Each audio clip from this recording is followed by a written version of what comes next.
যদি চরমুনাই আর জামাতকে ছাড়া ভোট দেয় তাহলে সে কাফের হয়ে যাবে। সোজা কথা, সে কাফের হয়ে যাবে। রাসূল সাল্লাল্লাহু আলাইহি ওয়াসাল্লামকে বললাম যে রাসূল, আমাদের বাংলাদেশের একটা নির্বাচন হইতেছে সামনে, এখন আমরা কোন দলে ভোট দিলে ভালো হবে? নবী সাল্লাল্লাহু আলাইহি ওয়াসাল্লাম বলে দিলেন, যেই দলটি ইসলামী হুকুমত কায়েমে এগিয়ে আছে তোমরা সবাই সেই দলকে বিজয় দিবে, আর যদি এটা না করো তাহলে মনে রাখবা তুমি জাহান্নামে যাবে। হাসরের ময়দানে কোনো মার্কা থাকতো নাই বলা যায়। যাবে আল্লামা সাইদি হযরত সেখানে উপস্থিত থাকবে, তার জিয়ারতে একটু খেয়াল করবেন, অন্য মাথায় ভোট দিতে পারবেন না। আমাদেরকে ভোট দিলে জান্নাতে যাবে।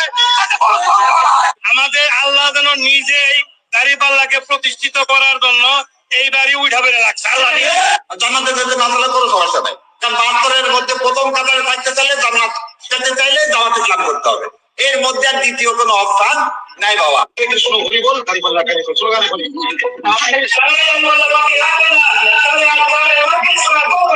ইব্রাহিম আলাইহিস সালাম আল্লাহ সন্তুষ্টির জন্য ইসমাঈল আলাইহিস সালামকে কুরবানি করছে, এজন্য মানুষ কুরবানি মানে হইছে তোমরা। আর আপনারা কুরবানি বলতে তিরিশা কাউনিয়ার লাখ লাখ নাই বসে কুরবানি, এইজন্য এই কুরবানি আমার ভাই হয়তো কোনোদিন ইবাদত করার সুযোগ পায় না, ওই সুক্ততা ভিড় করতে হবে সে ওই দাঁড়িপাল্লার দাওয়াত দিও। যদি চরমুনাই আর জামাতকে ছাড়া ভোট দেয় তাহলে সে কাফের হয়ে যাবে।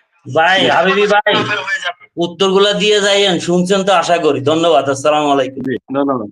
মোহাম্মদ সালাম সাহেব বলুন। ভাই আসসালামু আলাইকুম, ধন্যবাদ আমাকে সুযোগ করে দেওয়ার জন্য। থাকেন যিনি আপনি ভিডিওটা বাজাইছেন, মানে এত বেশি কাজ ছিল যে কয়েক সেকেন্ড এখানে ব্যক্তিও বোঝা যায় নাই এবং আপনার ক্লিয়ার প্রশ্নও বোঝা যায় নাই। আপনি ভিডিও লাগবে না, আপনার মুখের কথাকে আমি বিশ্বাস করব।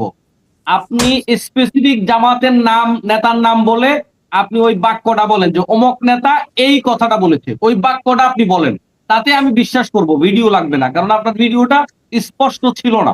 আপনি নেতার নাম বলবেন যে অমুক নেতা বলেছে আর স্পেসিফিক এভাবে বলেছে জামাতকে ভোট না দিলে জান্নাতে যাবে। আমি আমার পূর্বের আলোচনায় বলেছি জামাত একটা ইসলামী দল, সেই জায়গায় জামাত ইসলামিক অনেক কর্মসূচি পালন করে। তো এই কর্মসূচি পালন করতে গিয়া যেমন আমরা বলছি বলে এই ভালো কাজ এগুলা করবেন জান্নাত যেতে পারবেন, এই কথাটা আমরাও বলি। এইটা বলা তো দোষের কিছু না।